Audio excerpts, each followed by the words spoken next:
They say silence is golden, but that's a lie dressed up as wisdom. Silence isn't golden, it's loaded. It's full of the echoes we pretend not to hear. We romanticize quiet as peace, as calm, but when the world finally stops buzzing around us, that's when the real noise kicks in. That low, persistent hum that crawls out from the corners of your mind, whispering doubts, regrets, unfinished thoughts. It's in the empty rooms, in the late night stillness, when your phone is finally off, and your brain turns on. The silence becomes a spotlight, not on peace, but on everything unresolved. It's not the absence of sound that rattles us. It's the presence of everything we've been trying to suppress. The noise isn't outside. It never was. It's internal, emotional, historical. It's the voice that won't let you rest because it has too many things left unsaid. It's the past, knocking on the door of your present. So maybe silence isn't golden. Maybe it's the raw stage where your true thoughts come to perform, and you're forced to sit front row. No popcorn, no escape, just you and the noise you can't unhear. You grow up thinking the loudest places are cities, sirens blaring, people shouting, music pumping through windows left ajar. You think loud is external. But then one day, maybe after a heartbreak or a sleepless night, you realize the loudest place you'll ever live in is inside your own skull. It's relentless. It never turns off. That voice, it loops like a DJ obsessed with chaos. And it doesn't even spin new tracks. It's the same old playlist. You're not good enough? Why did you say that? They're better than you. You're failing. On and on it spins, layering insecurity over memory, doubt over ambition. You can be surrounded by calm, birds chirping, the hum of the fridge, the soft patter of rain, and still feel like your head is exploding with judgment, fear, and comparison. The worst part, no one else hears it. It's a solo concert of self-inflicted static. And when you try to explain it, people think you're exaggerating or dramatic. But the loudest rooms are the ones you can't escape from. And the one inside your mind, that one's got no exits, no off switch, and no soundproofing. Just echoes, replays, and that god-awful internal commentary you never subscribe to. The noise doesn't always sound like self-hate. Sometimes it wears a disguise, like self-help. It whispers to you in the voice of a lifestyle coach, saying, if you just worked harder, if you were more disciplined, if you followed this perfect routine, you'd finally silence the chaos. It promises peace through perfection, but that's the trap. The to-do list gets longer, the expectations higher, the bar further out of reach. You start waking up earlier, skipping meals, consuming books, meditating until your brain aches, all in pursuit of calm that never arrives. You hustle for healing, as if enlightenment is a finish line. But no matter how many checkboxes you tick, the static is still there, louder sometimes, because now it says, you're not even good at fixing yourself. And the cruel irony, you began this journey hoping to feel better, but you end up buried under another layer of shame, this time for failing at getting better. That's the trick. The noise dresses up as improvement, but always leaves you empty, because the static was never about what you do. It was always about what you believe. And no productivity hack can quiet a voice you've spent years teaching to hate you. And the noise didn't just appear one day. It was planted, quietly, like a seed in soil you didn't even know was fertile. Maybe it was the first time someone told you, not like that, when you spoke too loud, laughed too hard, or dressed too weird. Maybe it was when you were told you were too sensitive, too emotional, too much. That's how the static started. One whispered doubt at a time. It wasn't always malicious. Sometimes it came from people who thought they were helping. But intention doesn't erase impact. So you started shrinking, adjusting, questioning yourself. You began to second-guess your instincts and silence your natural responses. You became hyper-aware of your edges, the parts of you that didn't fit neatly into the world's polite little boxes. The static grew louder every time you held back, every time you pretended, every time you swallowed your truth to make someone else comfortable. By the time you realized it, the volume was up full blast, and the dial was stuck. It's not just shame or guilt anymore. It's the permanent background hum of every moment you weren't allowed to be you. And now, even in silence, you hear it. They give you lists, the internet, the therapists, the self-help books. Breathe, journal, meditate, do yoga, walk in nature, light a candle, drink herbal tea, download mindfulness apps. And yes, sometimes these things help. Sometimes they crack the volume down a notch. But no one tells you what it's like to go for that peaceful walk while a voice in your head screams, you're falling behind. Every step becomes another reminder that while you're trying to be present, someone else is out there, winning. You're there, breathing deeply, and someone else is building an empire. That voice doesn't stop for incense, or playlists, or mantras. It mocks them. It mocks you for needing them. You light a candle, and it laughs. And it's not just one voice. It's a choir of expectations you didn't sign up for. 1,000 echoes from your past, competing for your attention. You try to silence them, to fix yourself, to find the solution. But you're not a broken appliance in need of a manual. You're a human being. And this noise isn't something to fix. It's something to face. And the longer you treat it like a glitch, the more it convinces you that you are one. Social media isn't just a distraction, it's a distortion. You open an app to check in, and suddenly find yourself drowning in curated perfection. Highlight reels disguised as real life. Everyone's glow-up, everyone's beach vacation, everyone's engagement, promotion, abs, aesthetic, breakfast. And your noise, it feeds on that like gasoline on a fire. It doesn't whisper here. It shouts, why can't you be more like them? You forget that they're editing, filtering, cropping the mess out. You compare your behind the scenes to their final cut, your bloopers to their award-winning moments. And it isn't just jealousy, it's erasure. You begin to shrink in the presence of their staged greatness. You start deleting parts of yourself, your joy, your messiness, your reality, because they don't look good in the frame. But real life isn't square. It's jagged and loud and unfiltered. And the longer you scroll, the more you blur into someone else's narrative, until you can't even hear your own voice. The comparison trap isn't about envy. It's about forgetting your worth. It's about mistaking noise for truth. But your story doesn't need validation through likes. It needs presence. It needs you to stop scrolling and start listening to your own damn frequency.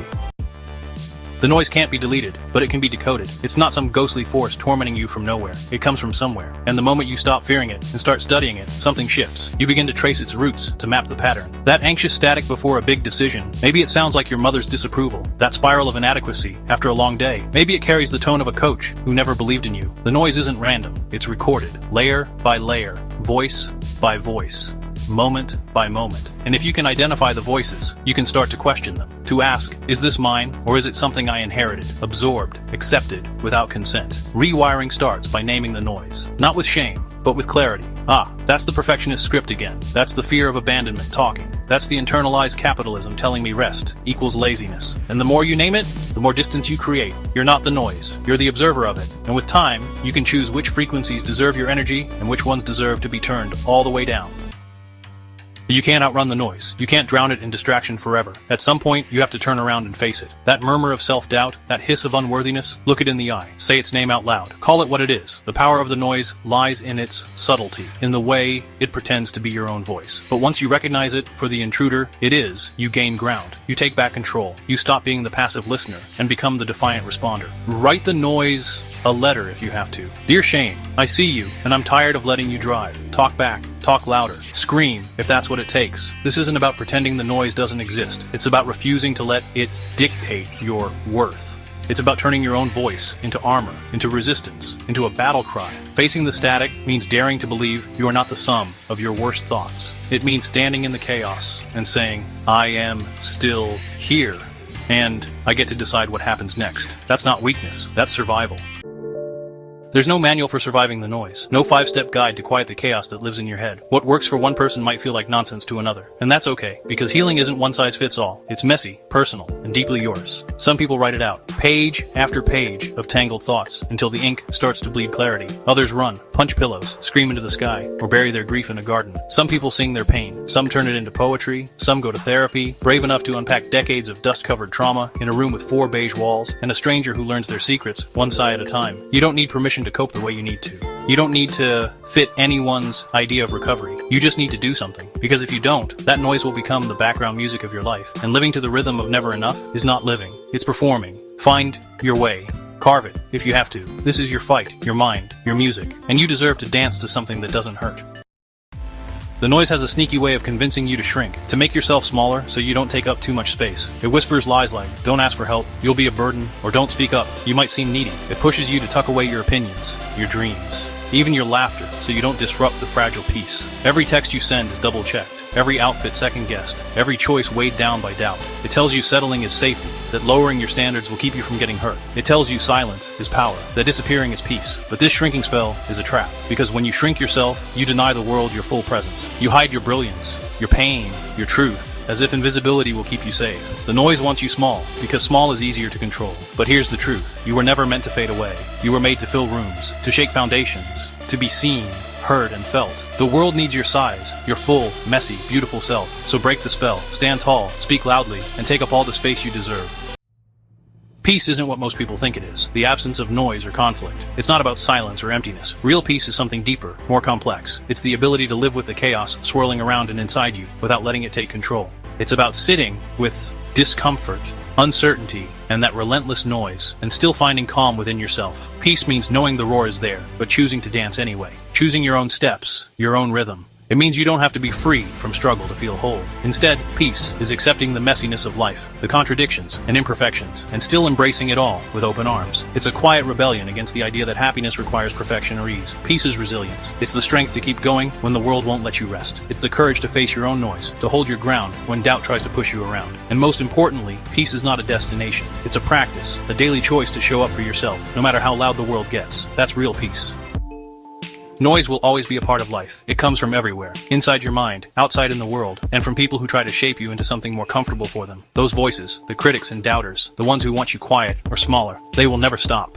But here's a hard truth. Their discomfort is not your responsibility. You don't owe anyone the burden of fitting into their mold just to make them feel at ease. Their approval is not the key to your happiness, nor is it the measure of your worth. And their standards, they are not the mirror you should use to see yourself. Living out loud means embracing all your edges, your contradictions, your wildness, and your softness. It means standing in your truth, even when it makes others uncomfortable. It means being unapologetically you, loud, messy, beautiful, and real. The world might try to quiet you, but the power lies in your voice. Speak it, live it, own it. Because when you do, you inspire others to do the same. That is how change happens. That is how freedom begins.